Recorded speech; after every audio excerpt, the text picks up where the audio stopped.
So this presentation, designing with to develop multimodal 3D printed resources, like Abby explained, right? Collaboration is at the heart of what we do. And that's what I think has really made our resources, products, best practices very successful. So Chi-Hoon's going to speak a lot more about the book. But to the right of the Juniper and Red Swoosh book in the image, it says more Braille in public spaces. And these are our letter farm tiles. I think it's a good, quick view of collaboration of different people within accessibility, including low vision blind individuals, has led to these, we call them letter farm tiles. They have high contrast, big letters, and the Braille is there, but it's also in color. You'll see a lot of what we've been working on collaboratively is playfulness of Braille. Most of what we're going to be speaking about is 3D printing. We started out with this concept of having colorful Braille, and it's really resonated with people, and we love it. Somebody recently said that it's playful Braille, and we're like, yes, it is playful. Hi, everybody. My name is Richard, and I graduated from Stevens in 2024 with my mechanical engineering degree, and I work with Ian here at the Makerspace. I've known Ian since high school, which is kind of how I got into 3D printing. It's like my favorite hobby, and now it's what I do. I kind of stumbled into the whole accessible design world for my senior capstone project at Stevens, where I made a haptic version of Guitar Hero. So you would play it on a controller, but without having to stare at the screen for the notes to come down, you would feel the buzzing in your fingertips. So that's my first foray into this field. And now that I'm working with Ian, I'm designing more stuff for folks out there who need, whether it's like learning resources or social experiences. That's a big part of what I do. So a lot of 3D printing, because it's such a versatile technology. So happy to share our processes and see how that might be useful for everyone here today. Richard worked with me when he was a teenager, like you said, so it really highlights, we really all are about collaboration and long-term process. And you'll see, we'll just kind of quickly go through some of our resources to kind of show some of the collaboration, like who we are. We collaborate with a lot of different people, University of Colorado, Clovernook Center for the Blind and Visually Impaired, TVIs in New Jersey, TVIs all over the world. Richard's done a really cool project with the NYU Music Technology Department Lab. He's taken two old school analog synthesizers and made tactile Braille overlays for them. So Matty, who's at NYU, can actually participate and learn how to use the synthesizers. And I think it really highlights collaboration because Matty was involved in the process, the NYU Music Department involved in the process, and kind of speaks to, as we get to our BrailleGen application, making all this possible is high quality 3D printed Braille, which has come about through a collaborative process over the last few years. So as we look through some of these projects, we learn about collaboration. As you'll see some of these projects, I'm just going to show a Braille stamper over here. This is the letter N, and you can see the Braille outline and the Braille dots for N, bigger Braille dots for Play-Doh. So these are Play-Doh stampers. But, about raising Braille awareness, we recognized early on that having Braille as part of our 3D printed objects and resources was really important. The 3D Braille for a long time was just bad, right? So scattered Braille font files, it's too spiky, it was brittle, it broke, and you don't know, did I translate this Braille correctly? Because a lot of Braille translators were not correct. We wanted to work on the process to create standardized 3D printed Braille. And this was a collaborative process with many people and organizations that started, I want to say, years ago, because we recognized we needed to do better. So we're going to show you some more projects that kind of involve collaborations to help improve the Braille. This was just a quick example of the Audubon Society in Massachusetts use our BrailleGen software to help create signage. Collaboratively, they wanted to have better accessibility signage for people who are vision and blind, and the BrailleGen application made it easy for them to do that, right? Low cost, because accessibility also, there's a cost factor and time factor, and this was great because it was quick and low cost. This is our BrailleGen app, which we can definitely bring up after. So this is the application that Richard worked on to kind of looked at everything we were doing up until about a year ago, probably 12, 15 months ago, and said, okay, we need to create our own application that we know will work 100% of the time. And we want it to be screen reader friendly. We want everybody to be able to use it. We want someone who's low vision or blind, but we also want a grandparent in New Jersey or Texas to be able to use it to generate a Braille note for their granddaughter or grandson or a cousin. So it's a quick look at the application. What do we use this for, right? We use it for everything. right? That's the idea, is that we have this application and the whole idea of scale, which is in the title of what we're discussing today, really important. How do you create scale? Well, you create scale with high quality 3D generated Braille, because you can, with 3D printers, and there's at least 100,000 3D printers in the United States. There's so much underused capacity there, whether it's a crayon cap with the Braille over here, this is orange, or it's a number card or a map puzzle of Michigan, which we just recently created for seedlings in Livonia, Michigan, right? You can now create all these different resources with high quality Braille. So it's not, okay, I have this resource and now I have to Braille it. Well, no, you know what? There's 150, there's 1,000, there's 2,000, there's 10,000 kids across the United States or country that, or the world, that could benefit from this puzzle. Guess what? You just have to have a 3D printer and print it. We'll talk about quality control issues, but the idea is that with Braille Gen, collaborating with people to understand, like, what can we do with 3D printing, what kind of resources we can create, and you combine it with high quality Braille, all of a sudden you open up a world that leads to high quality resources and low cost. And the more we show people that, the more people come back with us, and they don't say, can you do this? They're like, okay, do this, because they understand what's possible now. Kind of a big motto of ours, showing people what's possible. So let's see. Yeah, I don't know. That maybe kind of good stopping point now. Yeah, I'd say that's a pretty good overview of our resources, or at least how we make them. We Yeah. have lots of examples around us, and we'll be happy to share them. We definitely have a lot of examples: collaboration, quality control. The very last thing, like we have our number tile, letter tile over here. It's a little tough to tell, but the top right has a little indentation for orientation. So one of those things, as you work with people, you learn lots of different things on how to properly orient for Braille. There's all these little factors of why collaboration is so important, why we really work with, and like Matt was saying, work with people who have low vision, involve them in the design process. And we're working in many different ways to make that happen. It's an accumulation of experience just based on things that we know work well. Do you want to maybe share a minute in terms of your collaboration with the Intrepid Museum as a good segue? So with the Intrepid, we were connected with them about a year ago, and we had a great visit learning about accessibility, because they've been working on accessible solutions for a long time.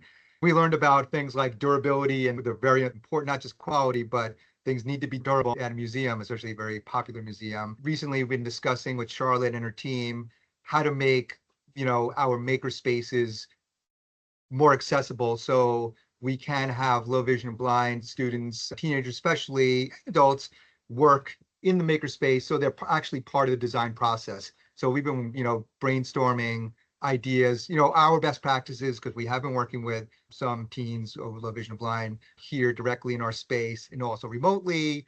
And what we've been doing, both kind of design software, one-on-one collaboration, group collaboration, and also physical 3D printing, kind of all our best practices and what we're working on, and what Charlotte's team is working on. So it's really been discussing how do we take our best practices working together and get the next generation of our programs so they're even better. Because we know, working with, let's say, for example, Matty, there's a lot of things Matty was able to do, but we know there were limitations software-wise, printer-wise, and we're working to address those. I know other people here on this call also are addressing those issues. We're definitely working to address issues that we can do manually on our own, but then of course at a greater scale to persuade companies to do better.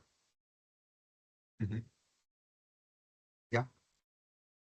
Oh. Great, thank you. And Charlotte, do you want to jump in here? Hi, everyone. Nice to meet you all. I recognize some names here, and it's great to be here. Thank you so much, Abigail, for inviting me, and thank you, Ian and Richard, for connecting me. I really appreciate it. My name is Charlotte Martin. I work at the Intrepid Museum in New York City, where I've worked for about 12 years.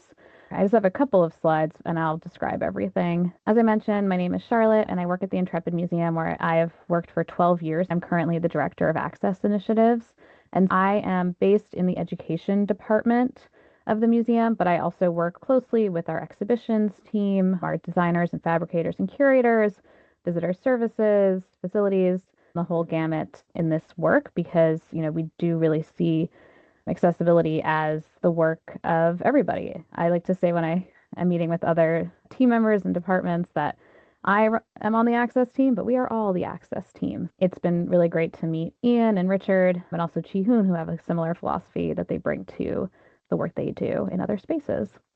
And I do have on here my email address, which I'm happy to share, but anyone's welcome to reach out to me at cmartin@intrepidmuseum.org in the future.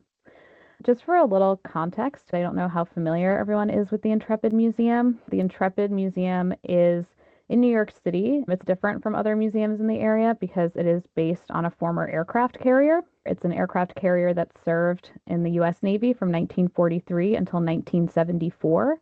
It is 912 feet long. It goes up about 4 stories high out of the water. It is floating in the Hudson River, tied with these large ropes, keeping it in place.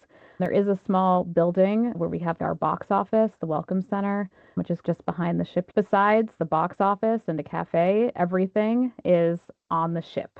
We also have a submarine and a Concorde airplane, but it is very much based in the ship, which presents some real challenges around accessibility, but it also has some great opportunities because our largest artifact, the main artifact, is the space that we're in. And I will note that my office is on the ship. It's an immersive space. Just being in the museum is itself a multisensory experience. You know, the smell of the steel of the ship, the way the sound reverberates through the very large hangar deck compared to the tighter spaces that they might have lived and worked in. And, you know, one of my goals at the museum and the goal of many of my colleagues is thinking about how we can enhance that and make the most of that by incorporating multisensory interpretation and including tactile interpretation into everything that we do and into our programming and our exhibitions. So kind of thinking multiple ways. And then we also think a lot about digital opportunities, especially for the spaces that are not fully accessible to, you know, certain people or to the entire public, which I'm happy to talk about, but it's not really the topic for today. But if anyone is interested, I'm happy to talk offline about that as well. And so we've been a museum here since 1982, but a lot of what we've done around increasing tactile opportunities interpretation has, you know, happened over the past decade since, and, you know, it started with kind of a major renovation restoration of the museum in 2008, but has really picked up over the past 10 years. Part of that came out of a project that we did in partnership with NYU Ability Project and some other folks, some other advisors. I think Cheryl, I think I saw her pop into the call. She was part of that, about creating a toolkit for other museums and historic sites called Making History Accessible. We have tried to take those principles that we developed with other historic sites, with the Ability Project, with our accessibility advisors, and bring that into the work that we do. So that has come up as we've been developing and redesigning both new exhibitions and updating our permanent exhibition. Last year, about 6 months ago, we reopened the first section of our permanent exhibition in the museum. Part of that was because we acquired a new aircraft. It's a new old aircraft. It's a Corsair, which was a World War II airplane. And we used that as an opportunity to actually redesign that whole exhibition space. And part of what we did was we did include a lot more tactile components to it. So a number of the artifacts on display have replicas that you can touch, including some of like the service medals that people received during World War II.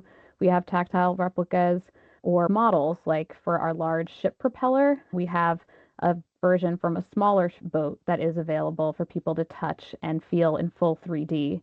The other project we started was creating tactile models of all of the airplanes we have on display gradually, and it started with the Corsair. We'll be expanding soon to all of the aircraft inside the hangar deck, which is the indoor area of the ship. Hopefully we'll have funds to do that for the flight deck.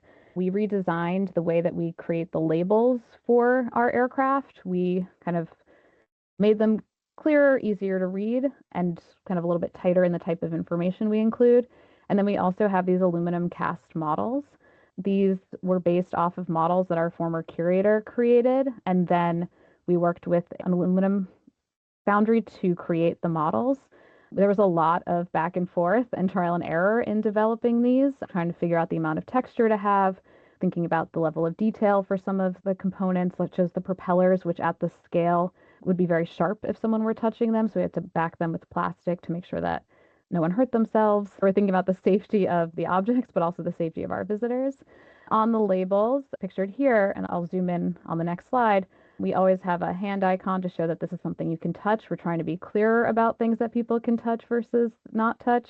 We include information about the scale and then have a Braille label saying what the object is and that there's a model there. And then there is on a raised square, there is a QR code that also has Braille saying to scan the QR code to access audio description and the label content. And so for many of the tactile components that we have in this exhibition, we have included that, which has been really helpful. And we're trying to be consistent about where we place that resource as well. So we're thinking about the tactile models and objects. We're thinking about the use of Braille and also the digital information that people can access.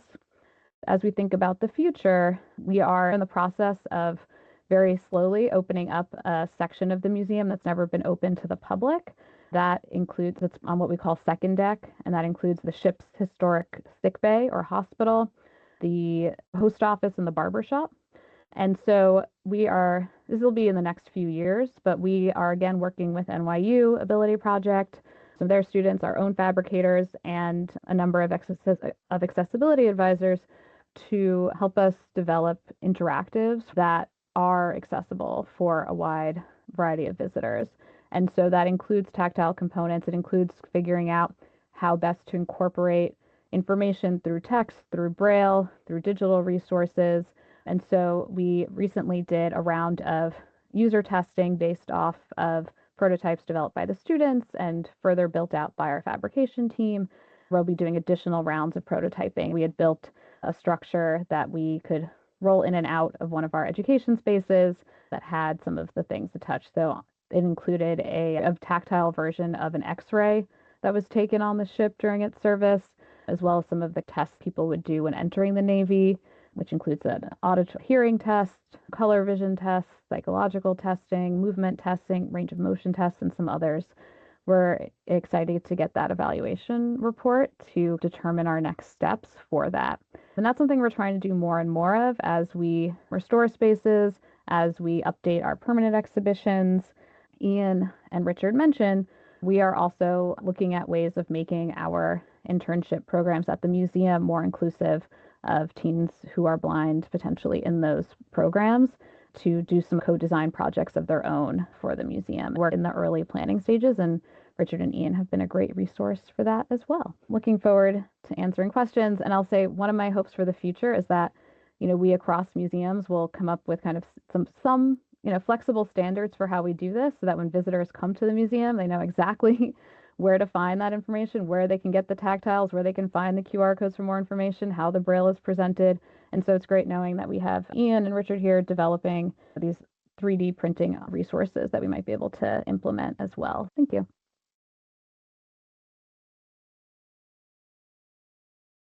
Thanks so much, Charlotte. Chi-Hoon, if you want to step in.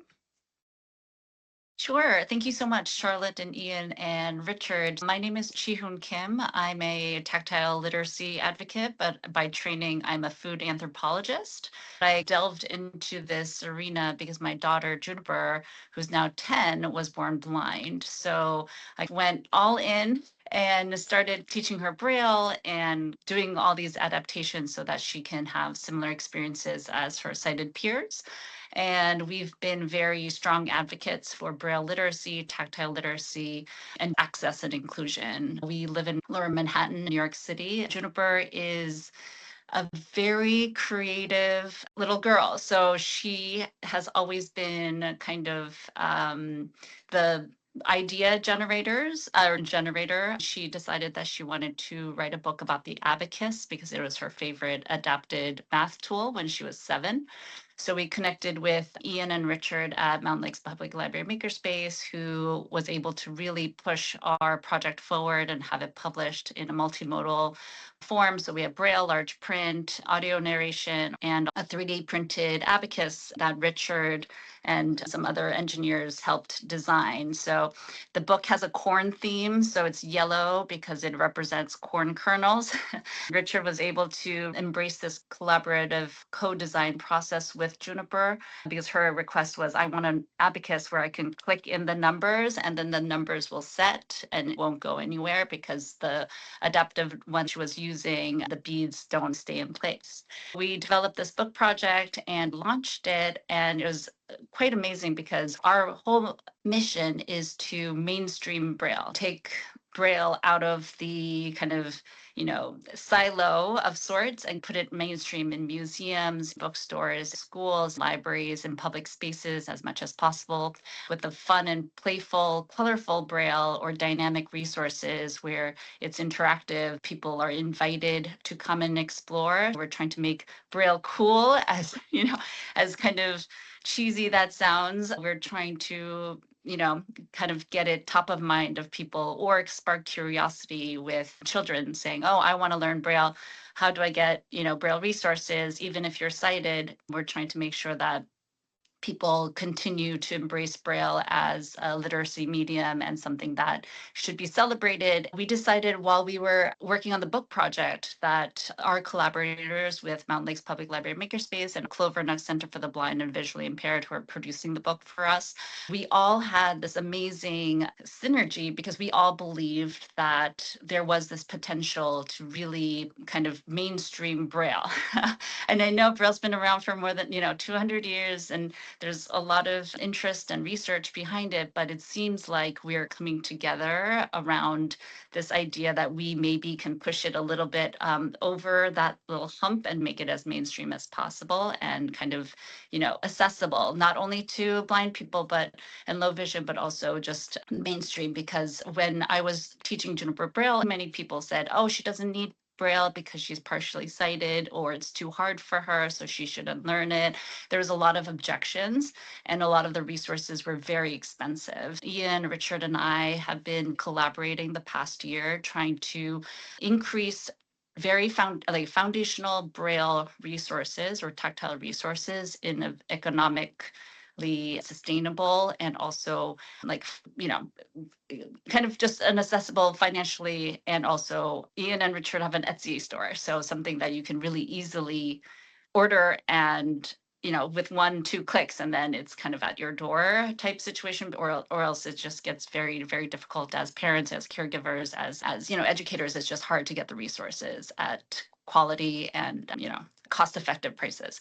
So we launched this project called Braille Forward. It's really trying to not only educate and advocate for tactile literacy, but also kind of giving kind of a starting kit for that. If a parent is, trying to figure out how do I support my child or convince the school or the teachers to really integrate my child into the mainstream school setting, how do I do that? There's a way to do it now where you can buy these resources and be like, okay, let's play at home. You can invite people to kind of come into the space and be doing it with them. And I know Lego Braille has been successful, but at the same time, there can be other ways to really encourage kids to learn and play together.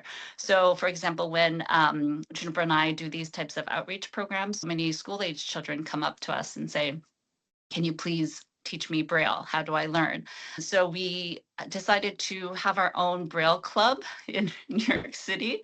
We're launching it this month, and we're using most of the foundational tactile resources that Ian and Richard have developed. The kids are very excited about it too, and we're hoping to hopefully expand this into something that can be a pop-up or something other communities around the country or around the world can use, as well as something to help sustain and increase visibility. So that's our connection here. But I did want to plug Braille Gen because it went a little bit too fast. Richard, I don't know if you want to talk about it more, but it's an application that allows Richard and Ian to create these amazing high quality resources accurately, because we all know that sometimes Braille in public spaces might not be the most accurate, but it's accurate. It's easy to use, screen reader friendly. It has a lot of perks behind it. And without Braille Gen, we wouldn't be able to really launch Braille Forward and keep the momentum of trying to make these resources available. So I just wanted to quickly throw it back to Richard.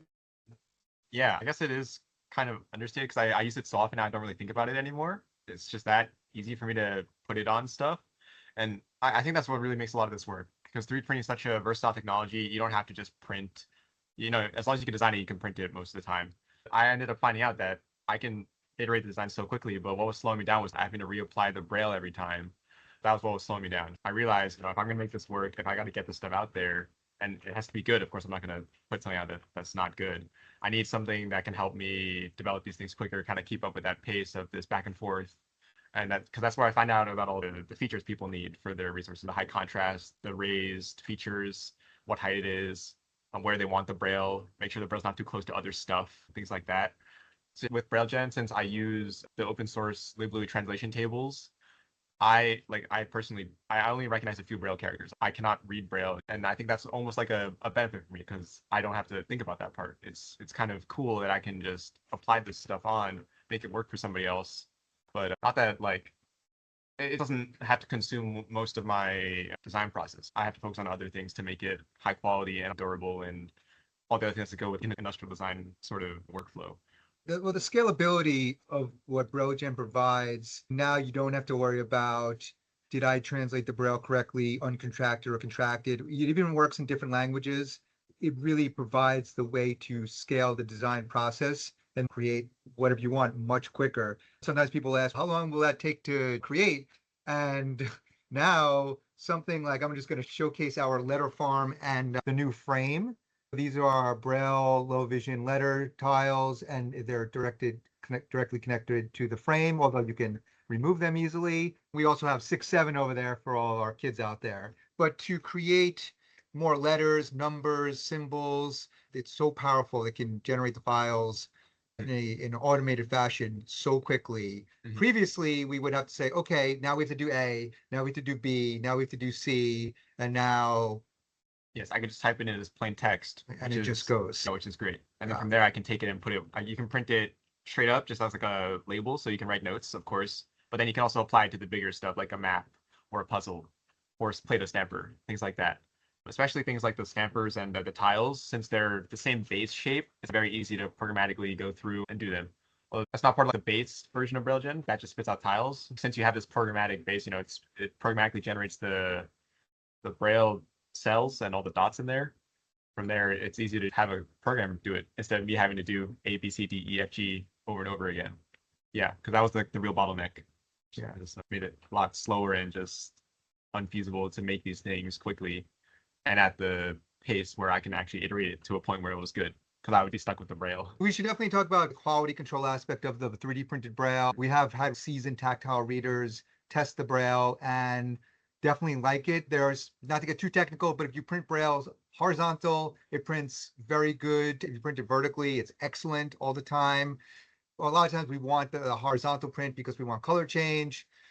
Long story short, those tactile readers who still say, you know what, the Braille is good, right? Because maybe you wouldn't want to read Harry Potter like that, but when you're reading a map or the letter tiles or other signage that you want, the Braille is good. It's very good. And of course, it's functional. The idea of collaboration is that because we're getting good Braille out there in the world, you get more feedback and people working on it. So it's going to just naturally improve because more people are working on it. More people have ideas and we're producing more things. And then somebody's like, oh, Richard, I don't know about this Braille. And Richard looks at it and it's like, oh, you know what? I think I can adjust the setting on the 3D printer side and generate better Braille. And that goes to quality control. By getting more engineers involved, the quality control level of 3D printed Braille and tactile resources greatly improves. That's what collaboration leads to, is we're going to just improve the process in the final product. Mm-hmm. Yeah, and depending on the workflow, it's very much 3D oriented. I know a lot of existing embossers use SVGs or other flat font formats, but that's the cool thing. There's a lot of ways you can do this, so I'm hoping even BrailleGen can support those methods of Braille production too, just to make it easy for somebody to type in Braille. Yeah, and then the tie-in, I don't know if Marco's on, but Marco, there's lots of work with SVGs. Yes. And we've definitely already had discussions on not the next version of BrailleGen, but probably the version after, possibly generating, SVG versions. So for people that want to print out with embossers, they can. And maybe even go back and forth. So if Marco generates an SVG file, it can be generated into a 3D printed file. It's not going to happen tomorrow, but through this whole collaborative design process, we know we're going to get there. I don't know if it's going to be 6 months or 18 months, but we know we're definitely going to be able to get there because more people are involved. Thank you so much, all of you. What's really incredible to me is just that you guys are seeing the gap and helping create the solution. And then you're sharing that. I'm starting to feel that the network is really starting to come together, which is hard when somebody's just starting to get interested in tactile or multisensory design. Where do we start? How do we actually build these resources? And it's really nice to hear these moments where there have been handoffs between the three of you in terms of advocacy, needing a tool right in the place, right in that moment, or, bringing these broader considerations around durability and Juniper's ideas around how the abacus should stick into a certain spot, and how, Richard, you were responsive to that. I think there's such a rich collaboration here. Before asking any questions, I'd love to open it up to all of our collaborators in the room. Does anybody have a question? Or Marco, I know you've been working on some exciting new Braille focused work as well. Yeah, Abby, thanks. Hi, everyone, it's Marcos. Thanks for the shout out there. And I've been doing along this the Braille Gen thing, we kind of were working concurrently on that. My big issue is with rendering SVGs. How do we add Braille to our SVG files when we want to create a map or we want to put labels on something? We were trying to figure out how to do that well. What I determined is we really need access to the Unicode characters that Braille come out with in every character palette on either Mac or Windows. I was painstakingly going through the Mac OS character palette and picking out the Unicode Braille characters just to put it into a text element in SVG. And, it works, but it was a real pain. After chatting with Richard about, kind of how do you convert just a string of text into Unicode, I actually ended up finding some guy in Russia who coded something that did exactly that. And so I kind of made what I call the BRLC converter now, that you take a BRF file and dump it into the converter and it spits out the Unicode you need to copy and paste right into an SVG. It'd be great to see if an SVG we come up with would go straight into your system to get that export. So yeah, it's exciting work. And then the other thing about Braille that I've been working on, it's from the educational standpoint. So we've been coming up with a bunch of fun games that center around Braille literacy and typing skills, either with typing full-on sentences or recently like a Whack-A-Braille game, which is playing a game of Whack-A-Mole, but you're pressing the keys on the keyboard or the Braille chords in a Perkins row on the keyboard to learn. So that's all I've been kind of working on. Thanks, Marco. I love how every month I feel like I hear about a new project that is not just in your mind, but is in reality. So that's really exciting.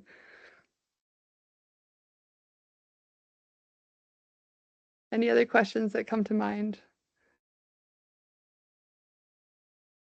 Christina. Hi. Hi, everybody. I'm sorry that I came into the meeting late. My name is Cristina Reinaga, and I'm at Tecnológico de Monterrey in Mexico. I've been fascinated by hearing all your presentations.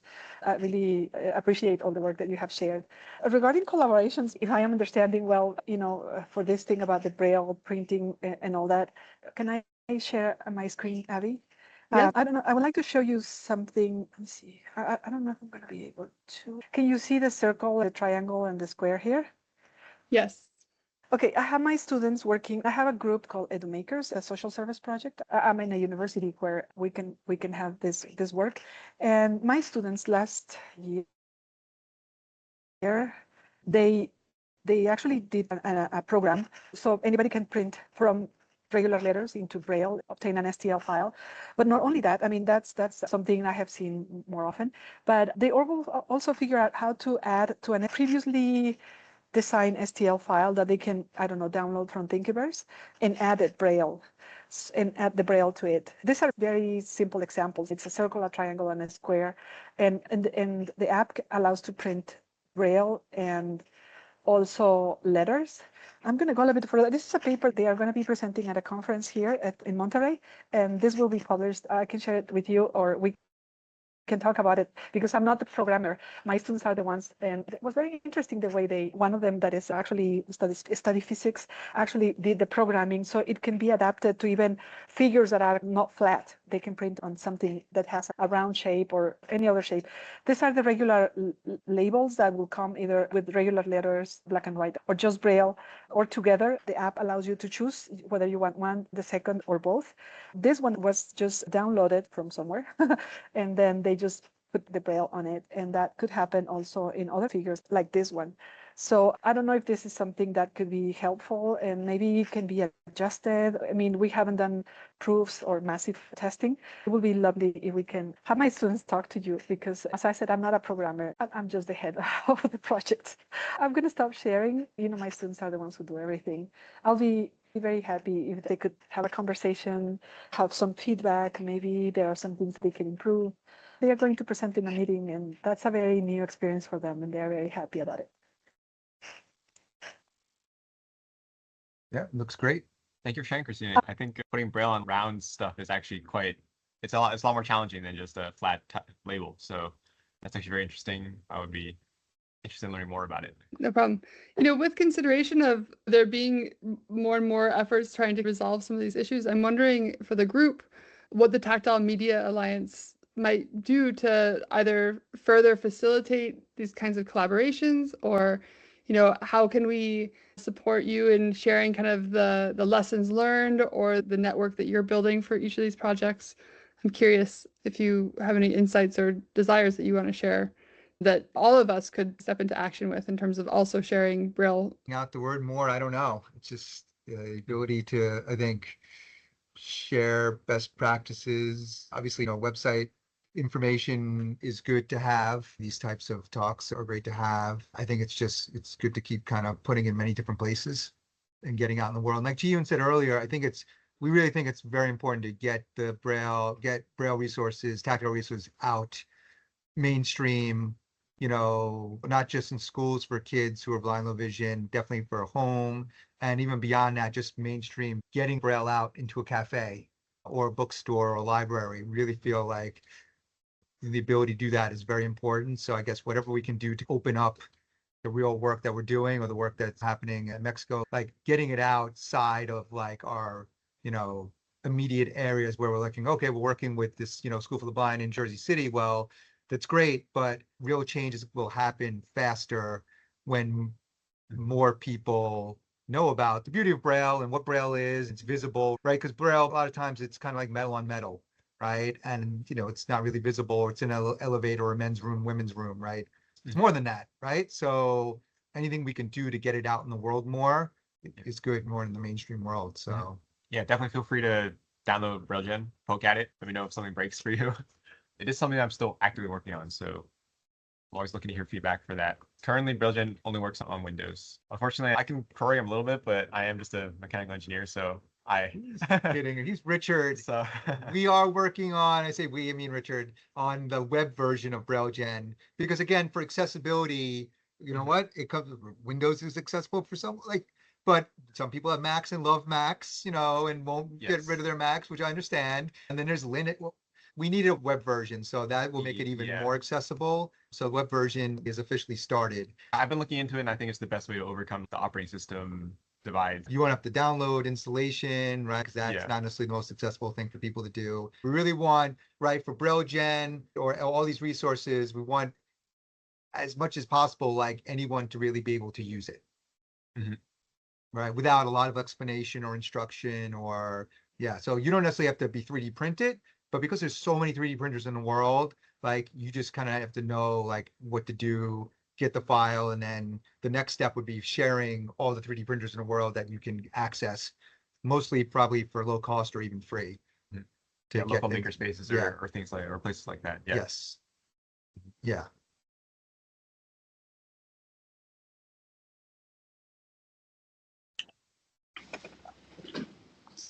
I was just going to say, we're talking about making Braille visible, etc. We've had a few events in Australia that we've been calling Braille bombing, where it's a community event and you get out into the streets and put Braille all over the place. And it's really, just like fun activity that people can get around. And then you've got all of this Braille that's out there. So I can see that matching up with the BrailleGen app really nicely. We were just recently talking about we have a lot of small towns in our area, and one of the small towns next to us has a Main Street and a Main Street Alliance that helps promote every first Friday night of the month. They have special events, and going to that local organization and bringing the concept of Braille bombing. Now I'm thinking about it and saying, what can we do to bring Braille to some of the local cafes, restaurants, or shops, maybe even on something like the first Friday. That helps. The concept of Braille bombing coalesces in my mind, synthesizes what is definitely possible to do, and I think that's good. This is Cheryl, Marco. Oh, go ahead. And then Cheryl, I Oh. see that you're on video as well, just if you have a question after Marco.